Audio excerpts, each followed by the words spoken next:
আমাদের সবাইকে নবী সাল্লাল্লাহু আলাইহি ওয়াসাল্লামের সামনে মুখ দেখাতে হবে না? একবার দেখাতে হবে ইচ্ছায় হোক আর অনিচ্ছায় হোক, আর একবার দেখাতে হবে ঐচ্ছিকভাবে। ইচ্ছায় হোক আর অনিচ্ছায় হোক কোথায়? কবরে। কোথায়? সবাইকে দেখানো হবে। আমি আপনি এভরিবডি, সবাই দেখবে আমাদের নবী মুহাম্মদ সাল্লাল্লাহু আলাইহি ওয়াসাল্লামের এই নূরানি চেহারা, সবাই দেখবে ইনশাআল্লাহ।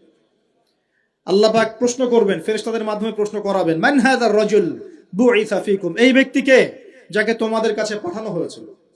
পৃথিবীতে যদি আমরা রাসূলের সুন্নাহ মতো চলতে পারি বা চলার চেষ্টা করি, ইনশাআল্লাহ সেই ব্যক্তি বলতে পারবে যে তিনি হচ্ছেন রাসূলুল্লাহ সাল্লাল্লাহু আলাইহি ওয়াসাল্লাম। আমি আল্লাহর কিতাব পড়ে জেনেছিলাম যে তিনি আল্লাহর রাসূল সাল্লাল্লাহু আলাইহি ওয়াসাল্লাম। আর একবার হচ্ছে ঐচ্ছিক। এটা কেমন? রাসূল সাল্লাল্লাহু আলাইহি ওয়াসাল্লাম হাউজে কাউসারের সামনে দাঁড়িয়ে থাকবেন। আকাশের তারা যত বেশি, তার চেয়ে বেশি হবে পানপাত্র, গ্লাস। তো নবী সাল্লাল্লাহু আলাইহি ওয়াসাল্লাম সবাইকে হাউজে কাউসারের পানি পান করাবেন। ওই দিন অন্য কোনো ব্র্যান্ডের পানি চলবে না, শুধু হাউজে কাউসারের পানি চলবে। মাম পানি, প্রাণ পানি, এসব পানি নাই, শুধু হাউজে কাউসারের পানি। কথা বুঝতে পারছেন? কোনো ড্রিঙ্কস নাই, সফট ড্রিঙ্কস, হার্ড ড্রিঙ্কস, কোনো ড্রিঙ্কস নাই, শুধু কি হাউজে কাউসারের পানি। এই পানি ছাড়া কোনো পানি নাই। এই পানি যে খাবে, এই যে 50,000 বছরের সমান দিন, কিয়ামতের দিন, এই দিনে সে ইনশাআল্লাহ পিপাসার্ত হবে না। সে আর কোনোদিনও পিপাসার্ত হবে না ইনশাআল্লাহ।